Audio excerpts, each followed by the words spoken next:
साथियों नमस्कार। सभी साथियों का मैं बहुत बहुत स्वागत करता हूं अपने इस यूट्यूब चैनल पे पब्लिक सर्विस एकेडमी की ओर से। आप लोगों के लिए देखिए ये जो वीडियो लाया गया है बहुत ही महत्वपूर्ण है और आप इसे अंत तक ज़रूर देखिएगा। और जो चैनल में नए हैं चैनल को ज़रूर सब्सक्राइब कीजिएगा और अपने दोस्तों तक शेयर कीजिएगा, क्योंकि ये बहुत ही ऑफिशियल नोटिफिकेशन है और बहुत ही ज़्यादा अपडेटेड है। और मैं आप लोगों तक एक सूचना लेके आया हुआ हूँ और जो अब तक से सभी जगहों पे आपको इसकी खबर मिलते रही है और उसी से मैं भी संबंधित जानकारी आप लोगों तक दे रहा हूँ। देखिए आइए बात करते हैं झारखंड कर्मचारी चयन आयोग द्वारा किन किन विभागों में किस तरह की बहालियाँ आखिर लाई गई है, क्या है वो बहाली, एक एक करके बात करते हैं उन बहालियों के बारे में। सबसे पहले बात करते हैं यहाँ पे देखिए जो विज्ञापन संख्या 7/2022 दिया हुआ है, पहले इसको पढ़ने का प्रयास करते हैं और एक एक करके जानते हैं आखिर कि क्या है इस बहाली में और किस चीज़ों को लेकर के यहाँ पे बातें कही गई है।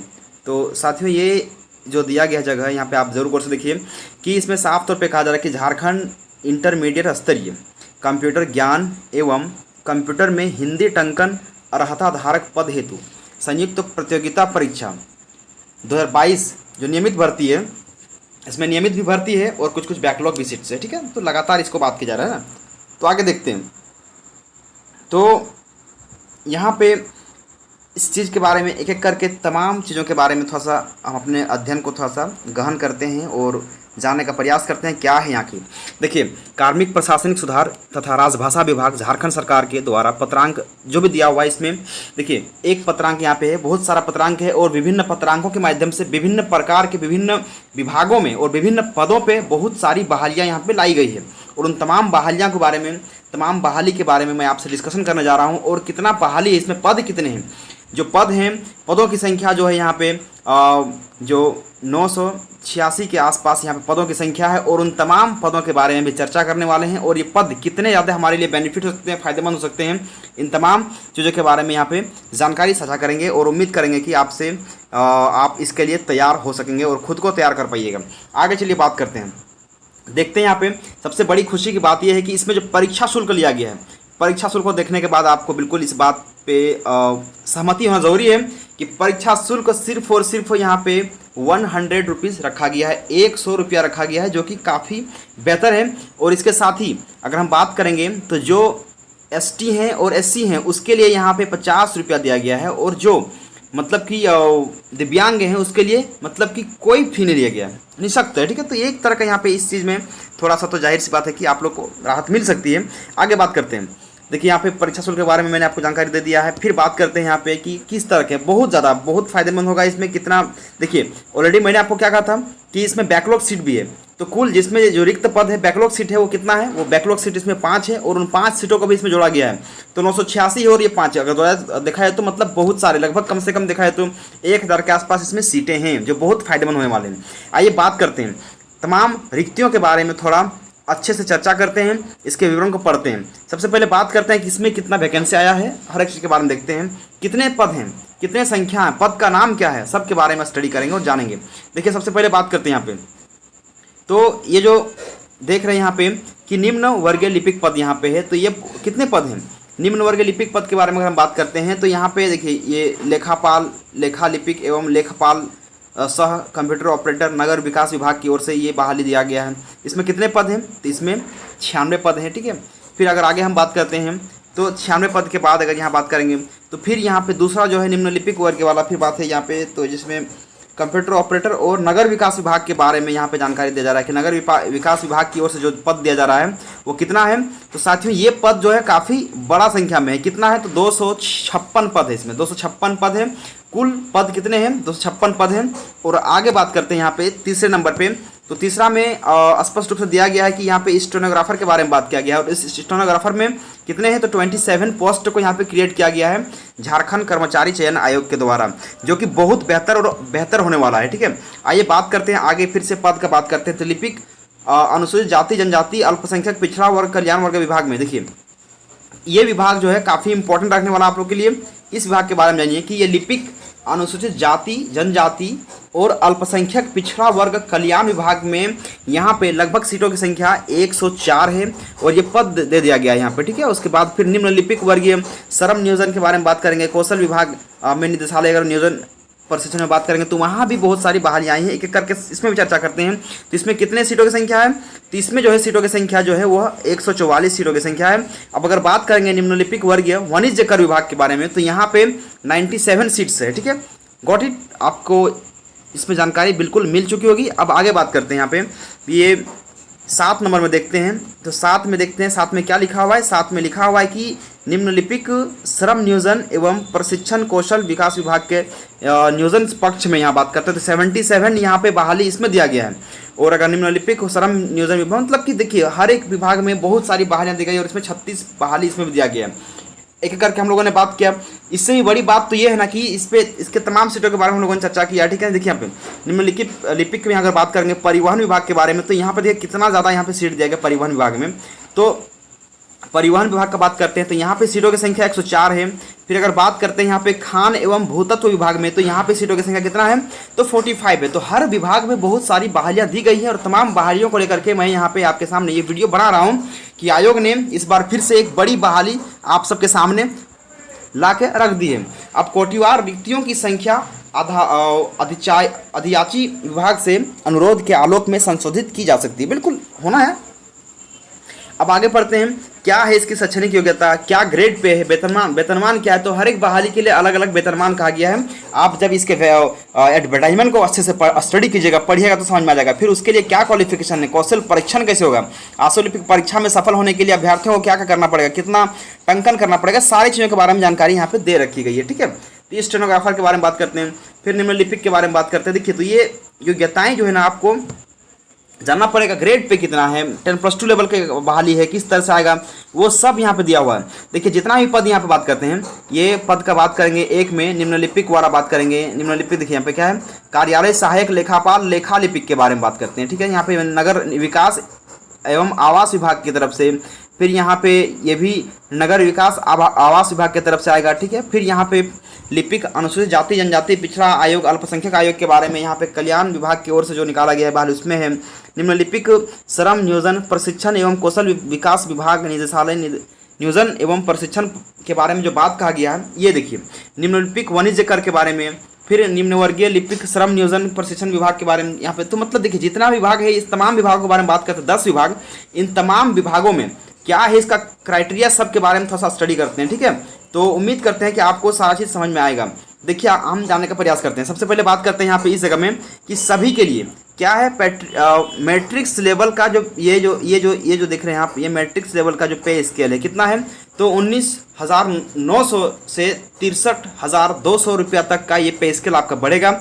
और इसके लिए देखिए साफ तौर पे क्या कहा है कि किसी भी मान्यता प्राप्त महाविद्यालय संस्थान से इंटरमीडिएट या फिर मतलब कि 10+2 होना अनिवार्य है, तभी आप ये कर सकते हैं। वो भी कहाँ का, झारखंड से होना चाहिए, ठीक ना।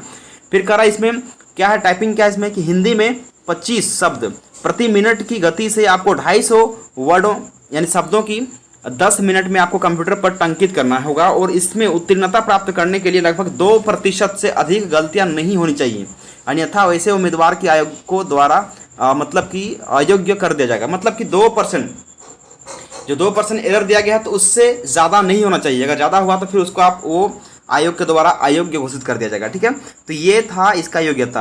अब आगे बात करते हैं शैक्षणिक योग्यता क्या है।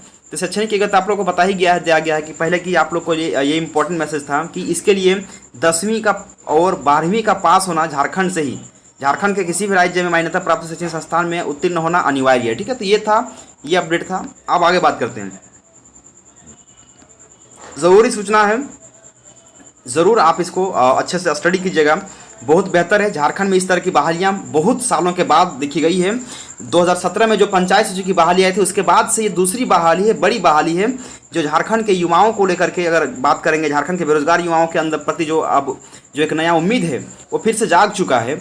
और ये देखिए ये जो बहाली है सब जाना जरूरी है। जैसे इसमें न्यूनतम उम्र सीमा कितना दिया गया है, तो न्यूनतम 18 दिया गया है, अधिकतम यहाँ पे 35 दिया गया है। ठीक है, 37 भी दिया गया है। ठीक है ना, मतलब कि हाँ वो अलग अलग विभाग से अलग अलग अगर आरक्षण की बात करें तो उसमें उम्र सीमा को बढ़ाया जा सकता है। ठीक है, अब आगे बात करते हैं निःशक्त अभ्यर्थियों के लिए सुविधा क्या है। तो उसके लिए बहुत सारी सुविधाएं यहाँ पे आप देख सकते हैं और सब अच्छे से इसको स्टडी थोड़ा सा कर लीजिएगा। आगे बात करते हैं इसका सिलेबस के बारे में थोड़ा देखते हैं कि सिलेबस क्या है, कि सिलेबस क्या है। सिलेबस को जानना बहुत ज़रूरी है और हम सिलेबस को स्टडी करने के लिए आगे बढ़ रहे हैं, सिलेबस को पढ़ेंगे तो जानेंगे क्या कि सिलेबस में क्या क्या बातें कही गई हैं और उन सिलेबस को हम लोग अच्छे से स्टडी कर लेंगे, ठीक है ना।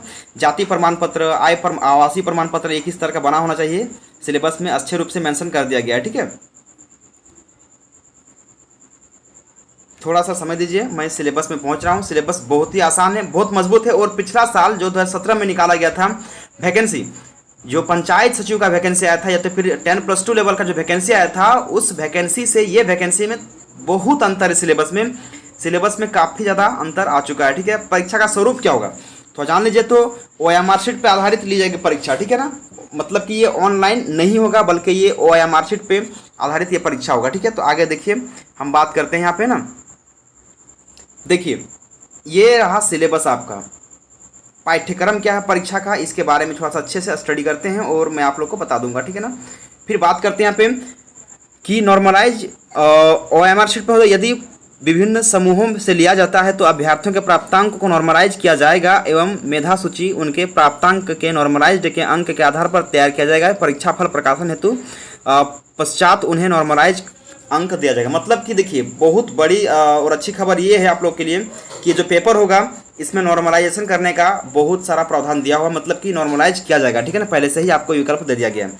अब आगे बात करते हैं यहाँ पे, ठीक है। ये ज़रूरी है, थोड़ा सा ज़्यादा देर नहीं कारण कि परीक्षा का स्वरूप कैसा होगा आप थोड़ा सा इसको देख लीजिए, ठीक है ना। परीक्षा का स्वरूप कैसा होगा, परीक्षा का स्वरूप जो है पाठ्यक्रम में क्या, देखिए परीक्षा का पाठ्यक्रम क्या है, थोड़ा सा इसको स्टडी करते हैं। परीक्षा एक चरण में होगा, ठीक है ना। बात करते हैं परीक्षा कितना एक चरण में होगा।